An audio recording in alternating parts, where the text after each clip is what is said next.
Hey guys, welcome back to my channel. Welcome if you are new here. My name is Bram. I post videos Mondays, Wednesdays, and Fridays all about luxury fashion, shopping, lifestyle, travel, with a bunch of high street kind of mixed in and kitchen glitter and all that fun stuff. So if those are things that you are interested in talking about, then I would love it if you would join my growing YouTube family and hit the subscribe button and the bell button to set up your alerts so that you are alerted when I do post Mondays, Wednesdays, and Fridays.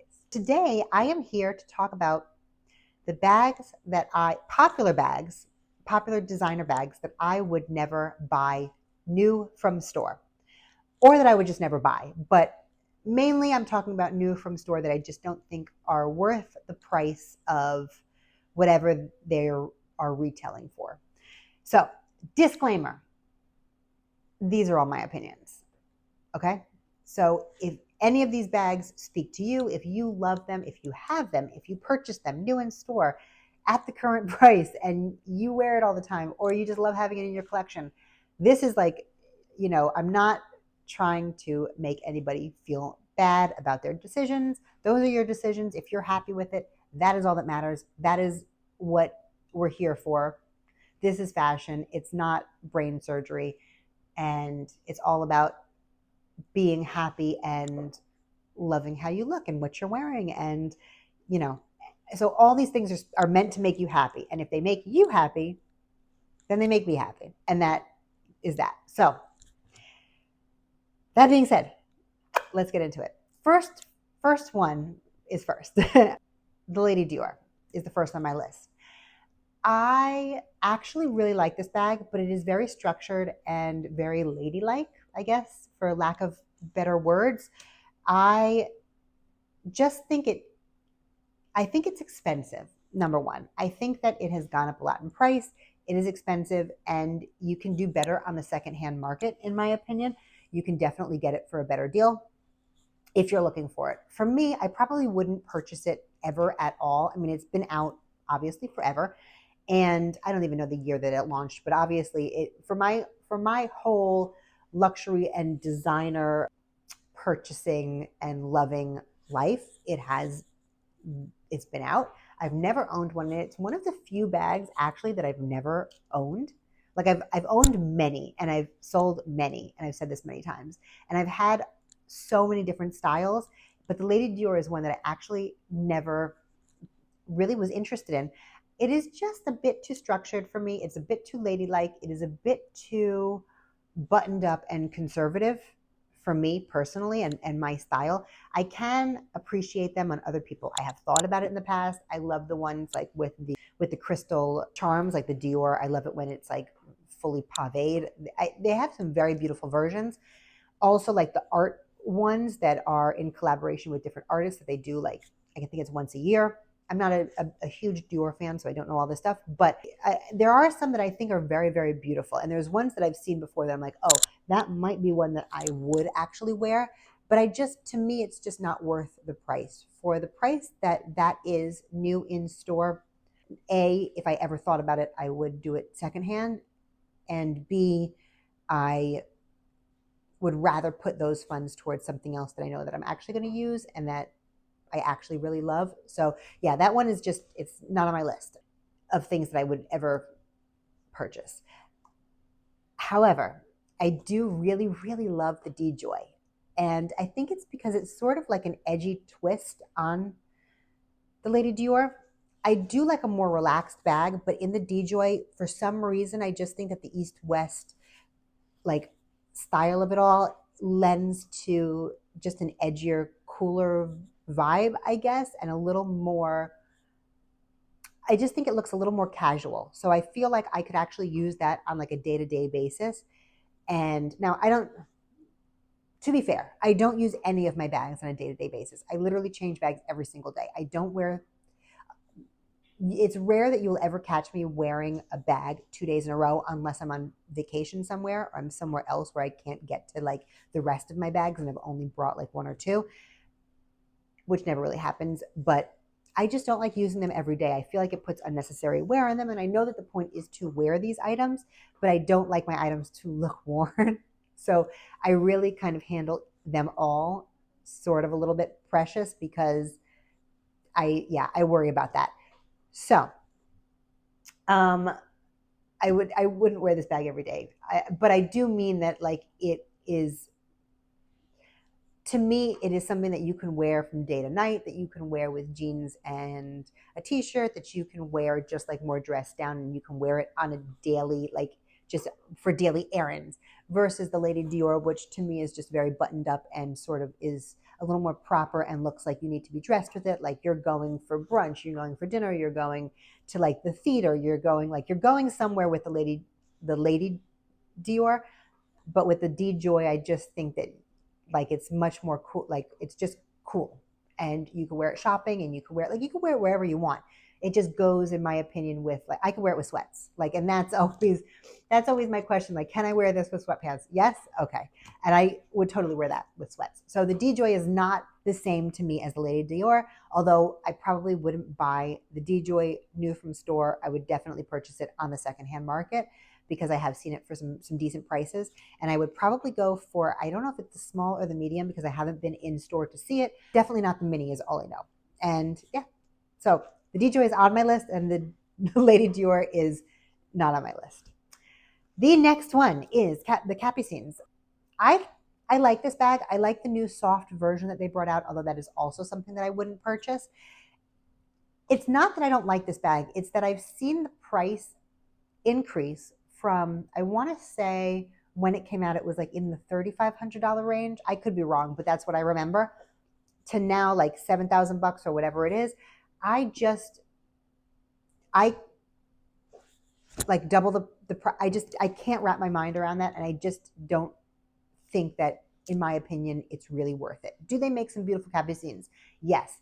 Did I talk about in one of my last videos that I loved the Murakami collaboration with like little East-West capucines with the like the little chain hand, like it, with the fingers and like the hand and whatever else it had going on in the baby blue? Also, yes. I actually really love that bag. That's a special one. So that's a little bit different. But for like the basic color capucines, would I purchase? Whether it was like all one color, they have some cool designs. I just don't think it's worth that price. Yeah. The only one that I really like, that if I was offered this, or if it was like in store and I was in there one day and it just happened to be, would be the wicker version, only because I am not sure in my lifetime if I will ever be offered a Kelly or Birkin picnic in store. And I wouldn't purchase it on the resale market because it's super expensive. But this might like scratch the wicker picnic itch for me. I do have the L19, the Loro Piana, in the wicker version that I got like a year and a half ago, maybe. I don't remember. Something like that.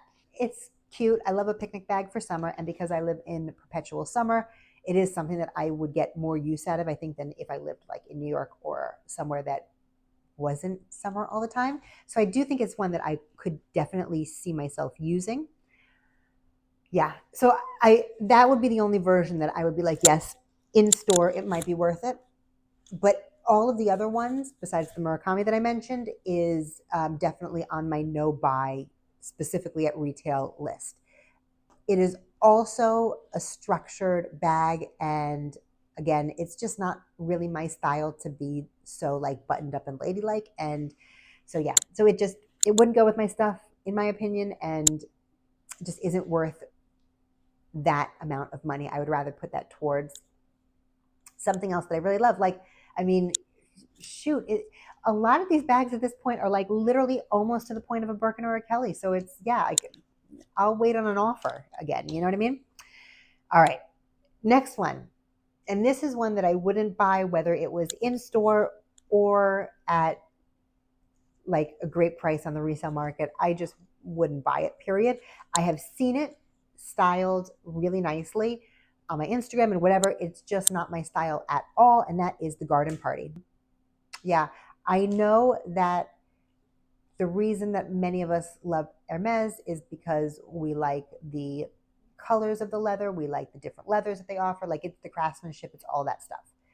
I just found the Garden Party so exceptionally boring And I think that you can put that money towards something else. Now, if you are purchasing it because you need to purchase something and you think it's going to help you with a bag offer, in my opinion, buy yourself some silver jewelry, buy yourself a plate set, I don't know, a blanket, like all that stuff will help you towards that goal also.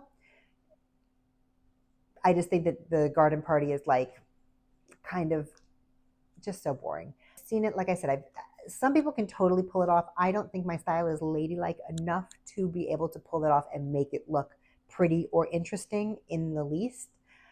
I think it reminds me of an LL Bean tote, honestly.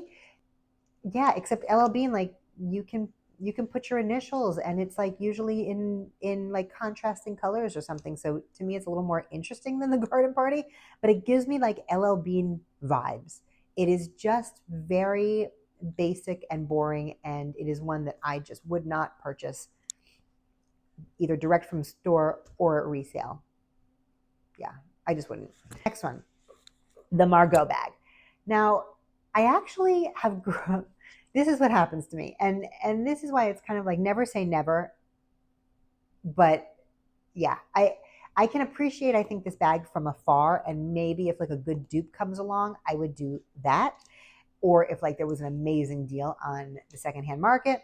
But I just wouldn't purchase the Margot new in store or at the crazy resale prices that I've seen lately. It seems that it goes for on the resale market for exactly more or less what it is going for in store. So right now, I think because it's so popular, we're not at the point where it is less expensive on the resale market. I think at some point it probably will be, but for now, just with all the buzz around it, it's not yet. I think it's a great bag. It's definitely growing on me. I like it in the 15 size. I've seen a bunch of people, I think it's with the 12 or something like that, which I also think is very cute, but the 15 would be my choice if I had to choose one. If I got it as a gift, would I keep it? Yes. It's not something that I would spend my money on. I just don't think $6,000 or $7,000 is worth it. I would rather, again, put that towards something that I really more my style. But I do think that the Margot bag is like super cool, and it's definitely growing on me in all like the different colors. I like that. I think it's the jam color. I like a lot. I like the they had like some suede versions that I like. They're beautiful bags, but they're very plain and simple. And in my opinion, they are one that will probably, as time goes by, I know there's a bunch of dupes on Amazon already, obviously for $50, or I think I saw one for 50, one for like 150. It's not going to be leather. It's not going to be the same quality. But I have a feeling that just like as time goes by, we're probably going to see more and more dupes that are decent quality. And I'll wait on that personally. I do actually really like it, but it's just one that I just couldn't see myself pulling the trigger on that price new in store, or like fighting off people to get it or whatever. It's just too in demand right now, and yeah, I just don't think it's worth it in my opinion. Okay, next one. The next one is the 90s bag. This is another one where I wouldn't purchase this new or used or on sale. Like I just wouldn't, there's no amount of money that I think is worth that bag. I think it is it cute? Maybe. I think with like, I've seen it styled where it's like, yeah, it's cute, but it's so plain and so oh God, it's just like, there's just nothing going on with it. Yeah, there's just nothing going on with it. I mean, I like the minimalism to a certain extent. I think that like certain outfits lend itself, they should be paired with simpler items or completely simple items, because the outfit itself doesn't need to compete with a busy bag or whatever. I don't need my bags to have logos all over them. That's not necessarily my style either. I just like my stuff to be a little bit different, a little bit more exciting, a little more colorful. And I find like the 90s bag, specifically in the black, I don't know if it comes in any other colors because I really didn't fall down the rabbit hole of looking for them before posting this video, before getting this stuff together for you guys. But especially in the black, I just think it is like super simple. I think that we can find them probably for 25 bucks on Amazon. I'm sure that we probably can. And I wouldn't buy it for 25 bucks either.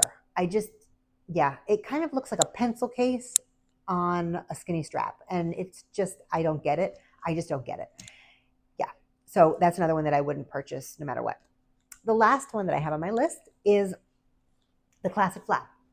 I think that we all are on board with this at this point. The classic flap is so ridiculously overpriced at this point. I would absolutely never purchase it at retail again. What I would purchase from Chanel directly at this point is seasonal bags, which, you know, they have gone up in price, but not to the extent that the classics have gone up.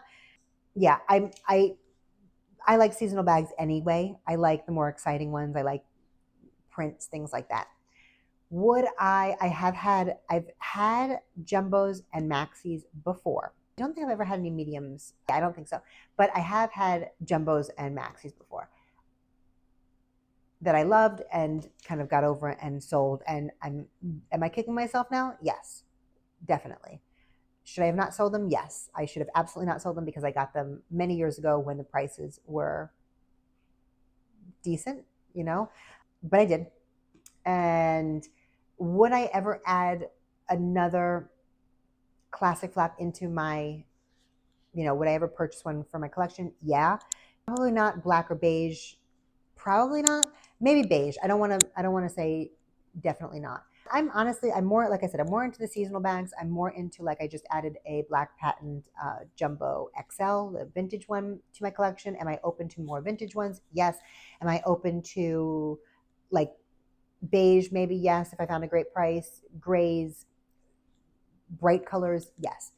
Black, probably not. I just, you know, like, they're fine. I just don't think that they're worth the money. I would rather spend that money on a Birkin. I would rather spend that money on a trip. I would rather spend that money on, you know, shopping in Paris or Spain or whatever. Like, I'd rather spend that money doing other things than on a classic flap. I just think that the prices at this point are extortionate. They're just not in line with the quality. They're not in line with anything. But it's not a bag that I would never purchase on the secondhand market. It would just have to be a really good deal. And yeah, you can actually, so the prices on the secondhand market used to be for like the colors that everybody wanted, for the most popular designs or colors. It would be like a little bit more than what it was charging at retail. Now it's either the same, if not a little bit less. So the market is shifting a little bit, and I think that we're going to be able to purchase these types of items, specifically Chanel, on the secondhand market for less than the resale prices. To be more available on the secondhand market now at better prices than they were previously, because I think that, you know, the Fashion Files and the Real Reels and the Rebags and these Japanese sellers and just all of these places know that people aren't wanting to purchase them brand new for those prices. I think that they're adjusting the prices on the back end, you know, on the resale market, to be a little more palatable to consumers as a whole. I think that we're starting to see better prices, and that is definitely the route that I would go for the classic flap. Yeah.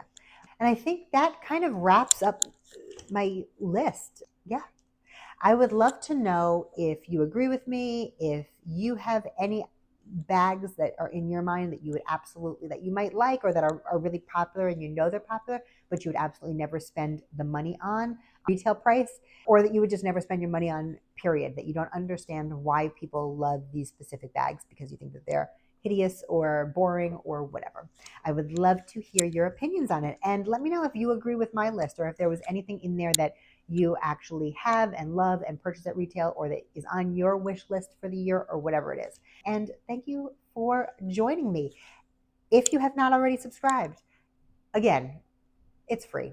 Just subscribe. Make my day. I would love it. It would be it. You know, when people come back and people kind of interact with me and engage with my content, it really makes my day.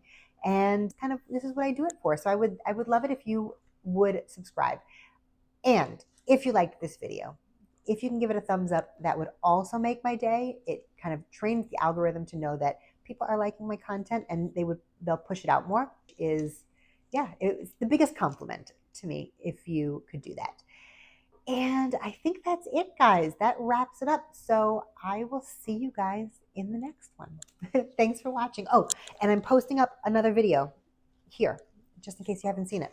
So thanks, guys. See you in the next one.